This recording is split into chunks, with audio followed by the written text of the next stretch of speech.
हमारी माँ कहा करती थी बचपन में कि बेटा यह विवाह इसका एक रूप है, यह दो का मिलन नहीं है। जो ईश्वर ने दो को एक बनाया था, बहुत बहुत बधाई देता हूँ और उनके लिए प्रार्थना करता हूँ ऐसे अच्छे आयोजन को करते रहे और करते रहे। आप सब समय निकालकर इस खूबसूरत कार्यक्रम में उपस्थित हुए और आप सब हजारों लाखों का आशीर्वाद और शुभकामनाएं इन सबकी जिंदगी को सफल भी बनाएंगी और खूबसूरत भी बनाएंगी।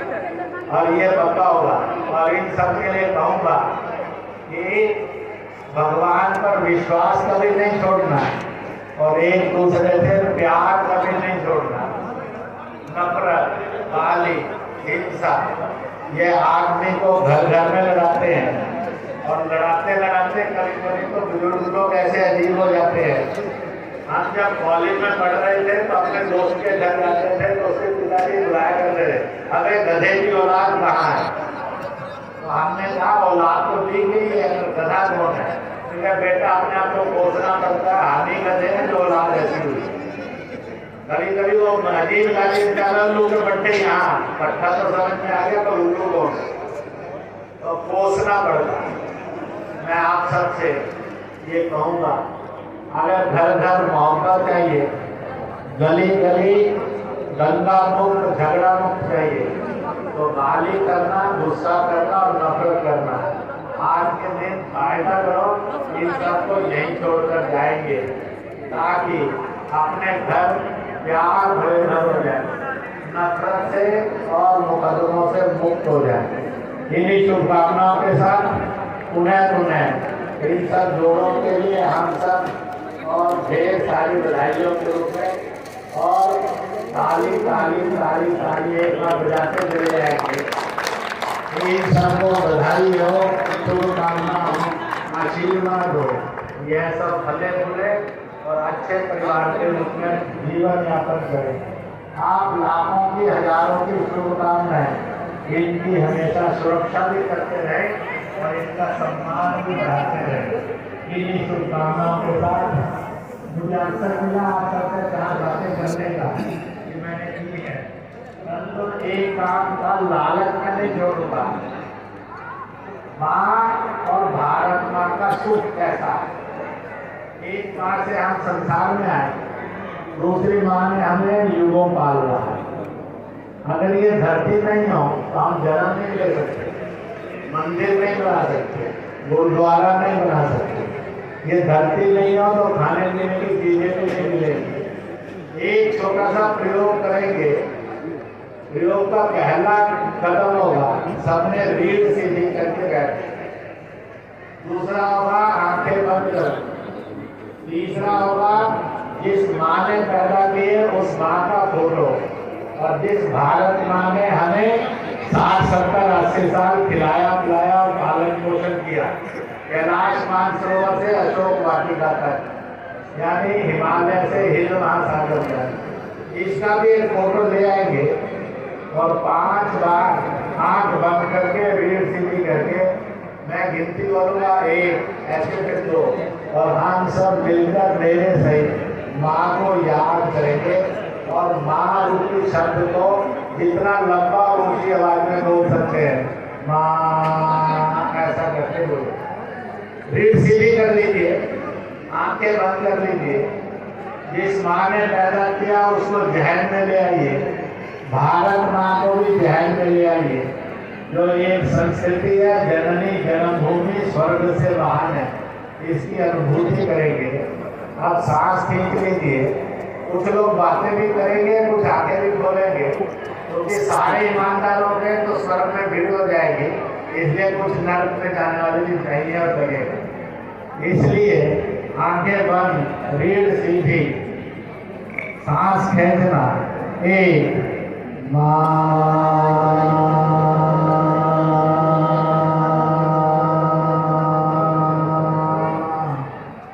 सांस खींचना, 2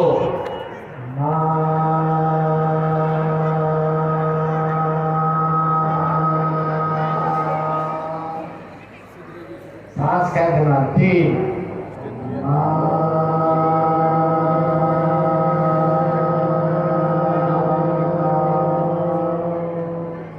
सांस खेचना 4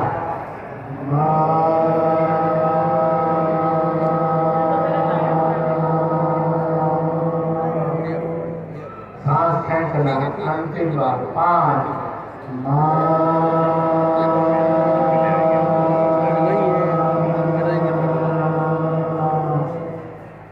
आँख खोलना, हाथ बंदना, रिलैक्स होकर बैठना।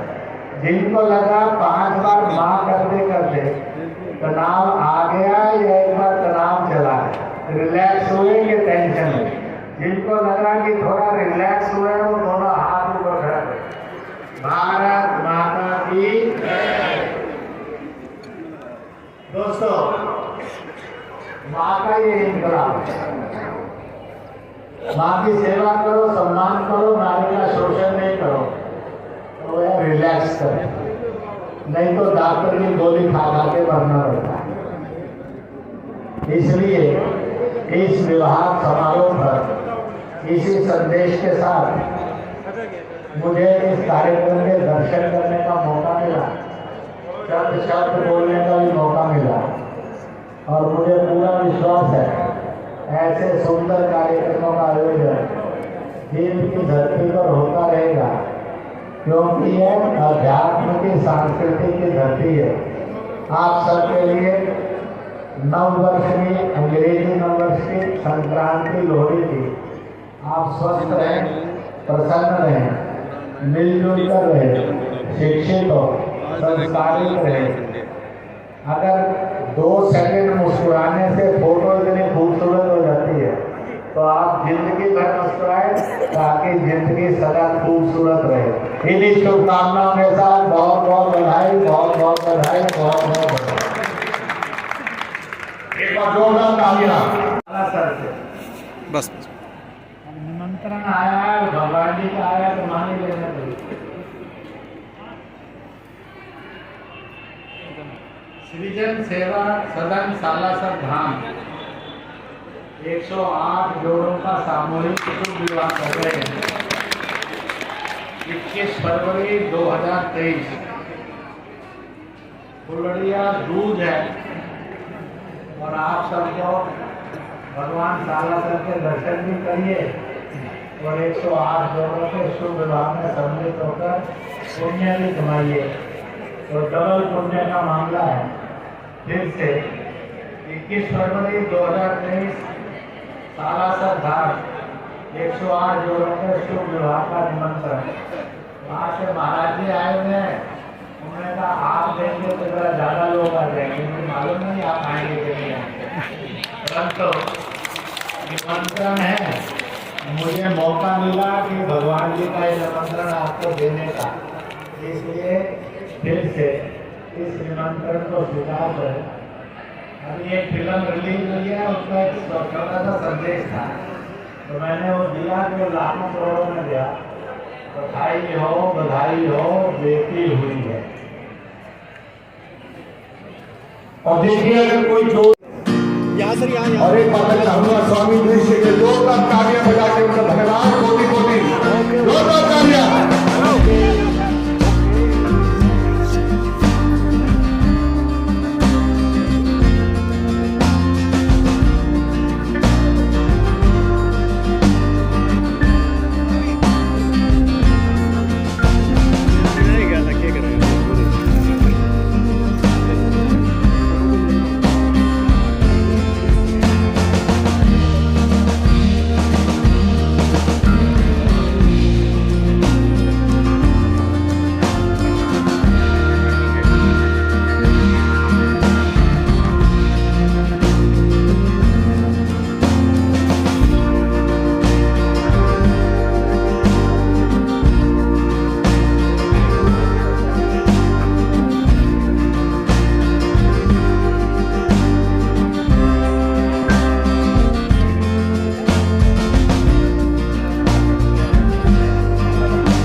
ये बहुत इनका सहयोग है।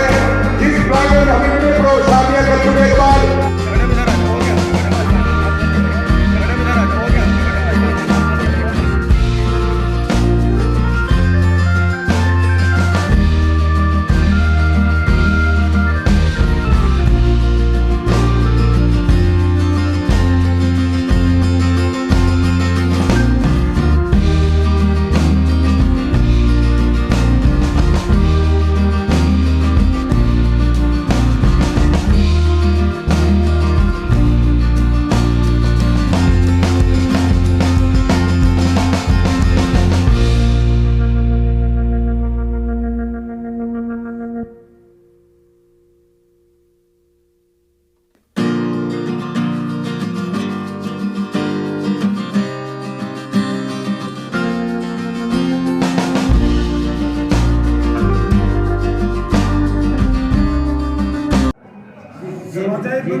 इक्यावन कन्या का सम्मान हुआ है, इसके बारे में संदेश क्या रहेगा? सामूहिक विवाह अनेक प्रकार के कुरीतियों और अनेक प्रकार के संकटों पर चोट करने के लिए या उन समस्याओं का समाधान निकालने के लिए एक बहुत अच्छा सांस्कृतिक सामाजिक आयोजन है। पहला, इसमें अमीर और गरीब का भेद खत्म होता है। कहीं संपन्न परिवार भी होंगे, कहीं विपन्न परिवार भी होंगे। दूसरा, जातिवाद और छुआछूत पर भी चोट होती है, क्योंकि इसमें अलग अलग जातियों के जोड़े हैं और इसलिए छुआछूत रूपी कैंसर से मुक्ति का एक अच्छा कार्यक्रम है। ये संदेश देने के लिए हम सब एक ईश्वर की संतति हैं, एक भारत माँ धरती माँ की संतान है, इसलिए हम सब एक हैं, कोई छूत अछूत नहीं है। तीसरा, अलग अलग मत पंथों के लोग भी हैं। अलग अलग मत पंथों में कट्टरता और हिंसा तनाव आकर दंगे होते रहते हैं, वैमनस्य आता है।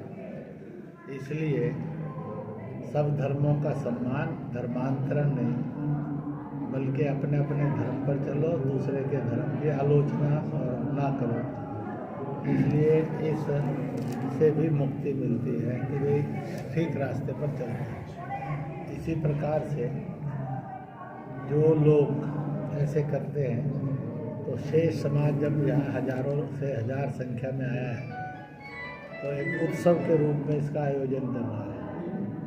तो एक सामान्य जन के विवाह में इतने लोग सम्मिलित होना, बहुत बड़े बड़े धनाढ्य लोगों के भी उसमें इतने बड़े लोगों की शमूलियत नहीं होगी, सम्मिलित नहीं होगी। इसमें समाज उमड़ कर पड़ा है।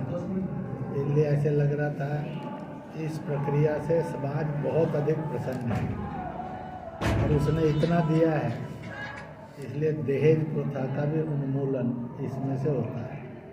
और बेटियों के सम्मान का यह भी एक चरित्र है।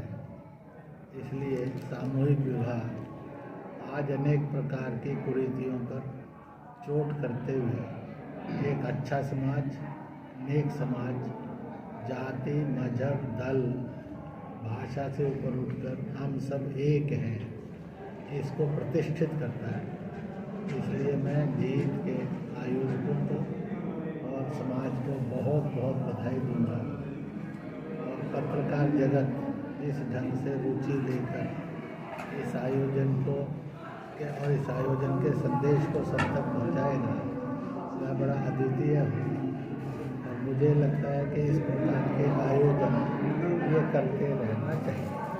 राहुल गांधी इन दिनों भारत जोड़ो यात्रा निकाल रहे हैं, एक मिनट भाई, उसमें बार बार कह रहे हैं कि भाजपा और आरएसएस वाले नफरत की दुकान खोले हुए हैं, जबकि वो खुद मोहब्बत की दुकान खोल रहे हैं। क्या कुछ कहें? ऐसा है कि उनका ये वाक्य ही इस बात का प्रतिष्ठा करता है कि वह नफरतें फैला रहे हैं, क्योंकि उन्होंने कहा ना कि हमारी दुकान मोहब्बत की है, आपकी नफरत की है। इसका मतलब है कि उन्होंने भेद करना और नफरत फैलाने को कर लिया है।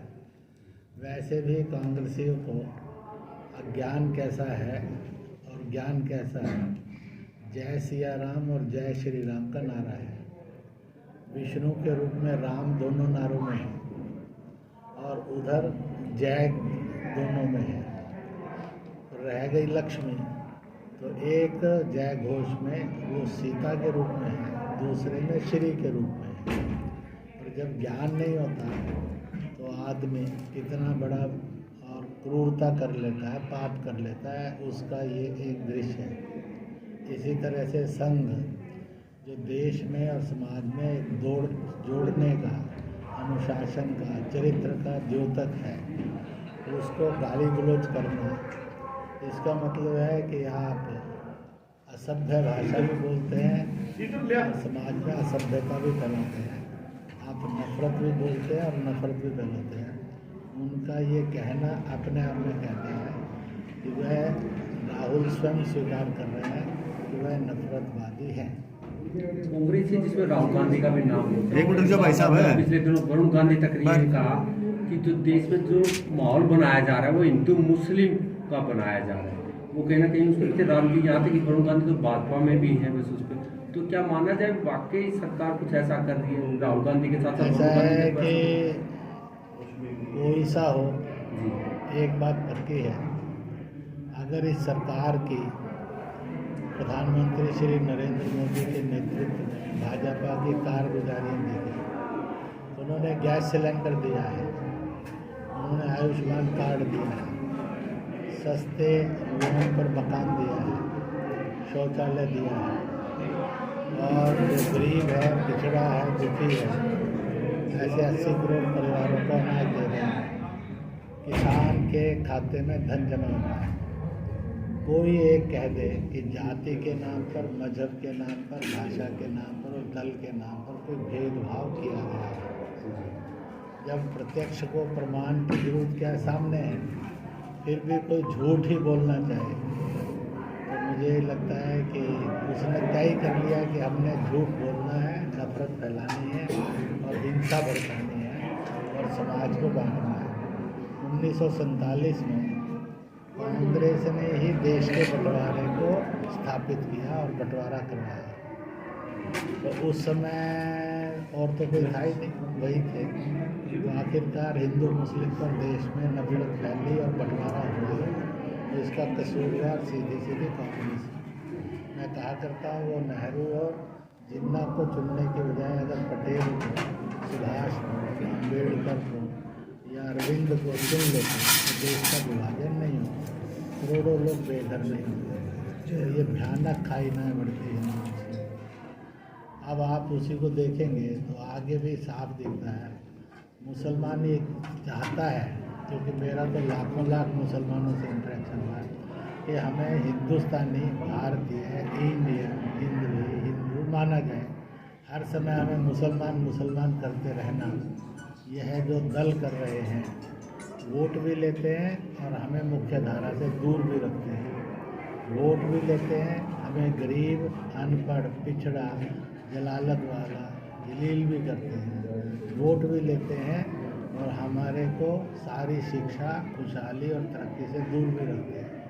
इसलिए धीरे धीरे जो बांटने वाले लोग हैं वो मार्जिनलाइज होते जा रहे हैं और होते जाएंगे। इंद्रेश जी, हाल ही में केंद्रीय मंत्री नितिन गडकरी को धमकी मिली है, तो क्या माना जाए जो आतंकवाद और फिर से अपने पाँव? ऐसा है कि दुनिया में और भारत में आतंकवाद भारत में एक बार बहुत सुप्रीम पर चला गया था, ऊंचाई पर।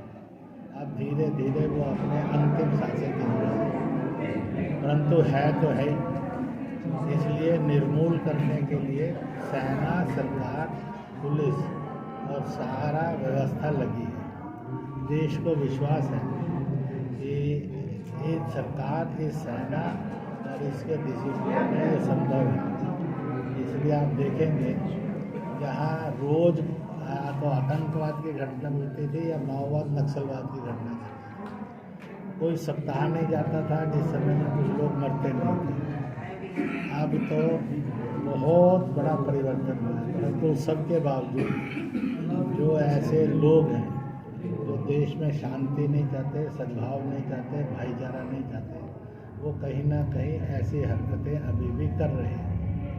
मैं देश के वासियों को अपील करूंगा कि जाति से, मजहब से, भाषा से और दल से ऊपर उठकर यह मानवता के, हिंदुस्तानियत के, संविधान के और दुश्मन है, इसलिए इनको और सख्त ट्रीटमेंट देनी चाहिए। इंद्रेश बार बार सर ये बातें आती हैं कि कहीं ना कहीं चीन से हमारा टकराव हो सकता है।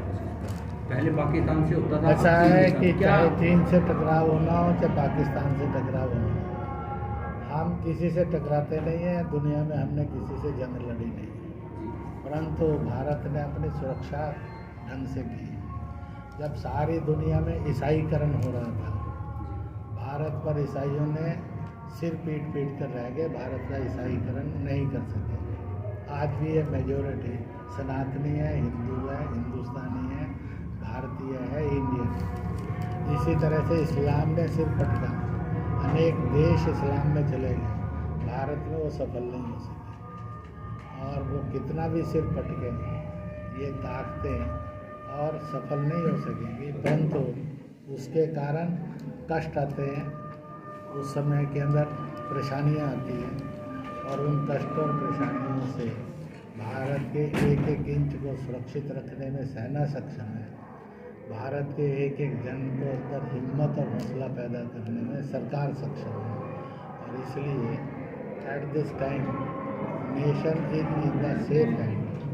Even not the nation, the world is also feels happy with Indian leadership, Shri Narendra Modi and others.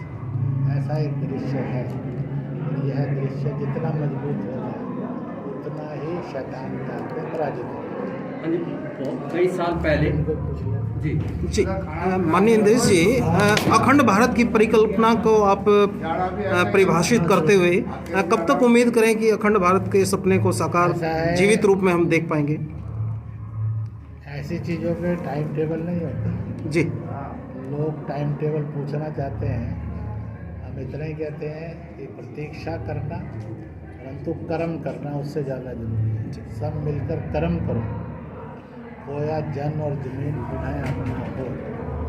हमारी किसी से कोई नफरत नहीं है, इसलिए मैं कहा करता हूँ अपने अपने धर्म पर चलो, किसी के दूसरे के धर्म की निंदा और उसमें दखल नहीं दो, धर्मांतरण नहीं, धर्मों का सम्मान करो। इसी प्रकार से यह एक सत्य है कि आखिरकार कभी भारत एक बहुत बड़ा भूगोल था जी। आज भारत एक छोटा भूगोल है।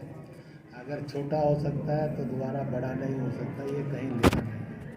परंतु देश की जनता में ये वातावरण है कि पाकिस्तान अगर कहता है कि कश्मीर के बिना वो अधूरा है, तो हिंदुस्तान का जन जन भी ये कहता है कि लाहौर, कराची, ननकाना, हिंगलाज, शारदा पीठ के बिना हिंदुस्तान भी अधूरा है। अब ये जनता का रिस्पॉन्स है जो मुझे घूमते हुए नज़र आता है कि चारों तरफ ये है। इतना ही नहीं है, सारे पत्रकार जगत में भी भारत का खून है, भारतीय स्वाभिमान का प्रतीक है, इसलिए उसके अंदर भी ये भाव है। और ये भाव भी है कि सीमाओं पर युद्ध नहीं हो, शांति हो। और ये भाव भी है कि अब देश के अंदर छुआछूत नहीं हो, समता, समानता, समरसता, सद्भाव हो, एकता। मुझे ये लगता है कि आज हम इस ओर बढ़ रहे हैं, बढ़ते जाएंगे। इसलिए प्रतीक्षा नहीं करनी चाहिए, बल्कि कर्म करना चाहिए। इसलिए हम एक भारत, नेक भारत, खोया जन जमीन लेने वाला भारत, ये हम मानते चले जाएं। और इसलिए मैं संबोधन करके बोलता हूँ, हिमालय से हिंद महासागर और किसी की ज्योग्राफी को बोलता हूँ, कैलाश मानसरोवर से अशोक वाटिका तक का भारत। आरएसएस से जुड़े बहुत से लोगों ने कई साल पहले राजनीतिक मंच के तौर पर भाजपा को चुना था, लेकिन वो सिद्धांती थे, सही रास्ते पर चलते थे, इसलिए वो आज इसलिए सक्सेसफुल नहीं हो गए क्योंकि अब तो मोल भाव की राजनीति रहेगी। खासकर हरियाणा जो भाजपा है उनको तवज्जो नहीं दे रही। क्या लगता है जो राजनीति सही दिशा में चल रही है? राजनीति सही दिशा में है, रहेगी, परंतु बीच बीच में दलों में विभ्रम पैदा होते रहता है, क्योंकि देश आज जाति, पंथ, मजहब इन सब बातों पर से वोट करता है डेमोक्रेसी। इसलिए ज़रूरत है कि जाति और मजहब के नाम पर वोटिंग ना हो, ताकि देश को तोड़ने वाली ताकतें बढ़ ना सकें। अब ये सारा केवल एक पार्टी का और सरकार का काम नहीं है, ये देश के सब लोगों का और सब दलों का काम है। कोई ये कहे कि सरकार तो ये करे और हम तो तोड़ेंगे, कोई ये कहे कि यह सरकार तो सबका साथ सबका विकास करे, हम इसमें दखल देंगे। तो जो ऐसे सब ताकतें हैं उनको मीडिया ने एक्सपोज करना है। आप राजनीति आंकलन भी करते हैं, आप हरियाणा की मनोहर सरकार को कितना नंबर देना चाहेंगे अगर आंकलन करने से? 8 सवाल बाकी आप पर छोड़ दी।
फोटो आ जाएगी इसकी।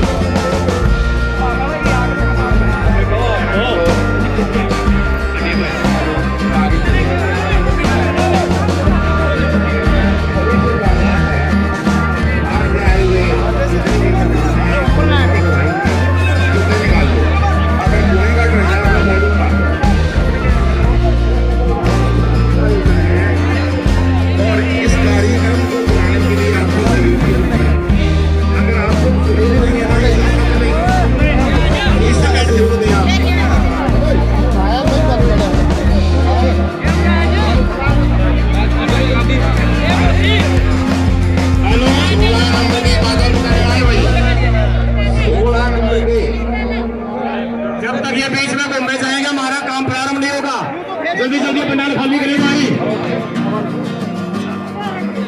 कृपया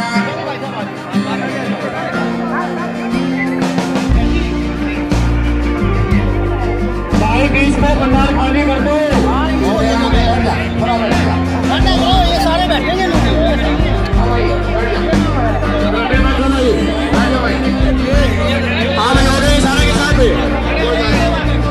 भाई बीच में खड़ा नहीं, फोटोग्राफर से ऊपर बैठ जाओ, अपनी जगह देख लो हमारी जगह दे सारे भाई बीच में 17 नंबर हाथ खड़ा करिए भाई, किसका जोड़ा है?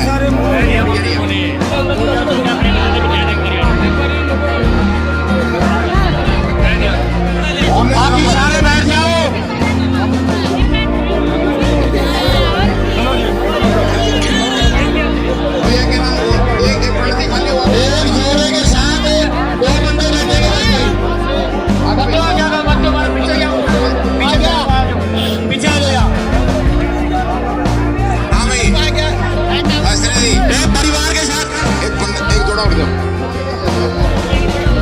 कृपया संस्था का सहयोग देने में सहयोग दें।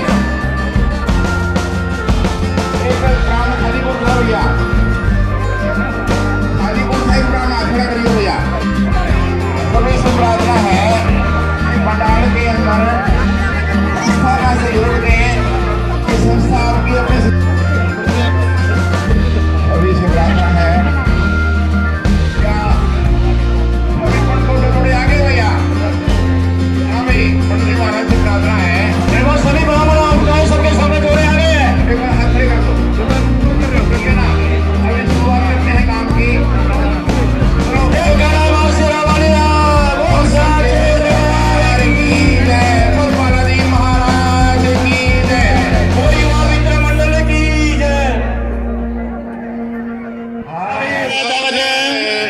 मंगलम पुंडरीकाक्षाय मंगलाय तनोहरे गुरु ब्रह्मा गुरु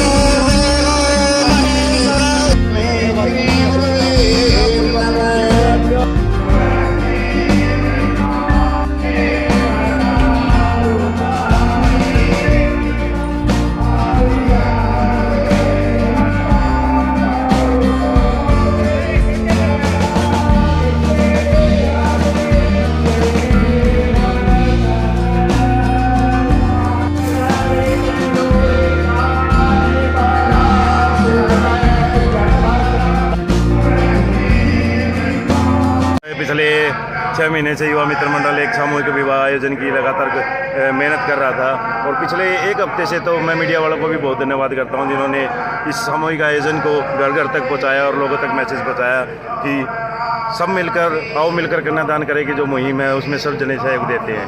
आज सुबह से ही सबसे पहले तो इंद्र देवता का वो रहा आशीर्वाद रहा कि सुबह इतनी करारी धूप निकली। उसके बाद सभी लोग समाज सेवी लोग सिंपल लोग किसी तरीके के भी मैं ये कहना चाहूँगा कि जींद शहरवासी सारे पूरे इस तरीके से हजूम की तरह भी बाहर निकल गए जैसे मेला लगा होता है इन 51 सौभाग्यवती लड़कियों को आशीर्वाद देने के लिए कि हमें इनका मिलकर कन्यादान करना है जिनके किसी की माँ नहीं है, किसी का बाप नहीं है, किसी का भाई नहीं है, किसी की बहन नहीं है। तो पवन जी ये कितनी लड़कियों की शादी थी आज? 36 लड़कियों की शादी थी। हमारे पास 58 रजिस्ट्रेशन आए थे लेकिन एज की वजह से वो रजिस्ट्रेशन कैंसिल हो गए थे, बाकी तो 36 लड़कियों की शादी थी। आपका प्रेरणा स्रोत कौन है सर जिसकी वजह से आप इस प्रकार का भव्य कार्यक्रम कर पा हमारा रहे हैं? प्रेरणा स्रोत तो इसमें समझ जींद वासियों को ही देना चाहूँगा क्योंकि हमने जब स्टार्टिंग शुरू की थी तो छोटा छोटा योगदान दे के किसी के खाने का अरेंजमेंट, किसी का सिंपल सा कोई किसी के सूट दिया है, किसी के कोई चीज़ दे दी, ऐसे शुरू किया था। लेकिन हमारे राजेंद्र सैनी जी ने हमारे को बोला तुम इकट्ठा सामूहिक आयोजन क्यों नहीं करते, मैं जी पैसे की बोला मैं तुम्हारे साथ खड़ा हूँ। तो वो हमारी संस्था के प्रेरणा स्रोत बन गए और जींद शहर वासियों ने उस प्रेरणा स्रोत में महान यज्ञ में जिस तरह आहुति का काम होता है उस तरह सब ने आहुतियाँ डालनी शुरू कर दी। तो कौन सी संस्था करा रही है? युवा मित्र मंडल जींद। तो किस तरह की व्यवस्था की गई है? व्यवस्था के तौर पे मैं लगातार मीडिया वालों ने पिछले 6 दिन से भी दिखाया था। एक तरफ पंडाल की व्यवस्था थी जहाँ पे जयमाला हुई थी, जयमाला के बाद बराबर में फेरों की व्यवस्था, अभी फेरे चल रहे हैं, उसके बराबर में खाने की व्यवस्था थी। उसके बाद हमारा एक कार्यालय था, कार्यालय में दान देने वालों का हजूम इतना निकल के आया कि सारे ये सोच रहे थे कि हम इस लड़की को 1 रुपया दें, 2 रुपये दें, 10 रुपये दें, 11 रुपये दें, 11,000 रुपये दें। वो बिल्कुल दान के रूप में इस यज्ञ में आहुति डालने के लिए तत्पर थे।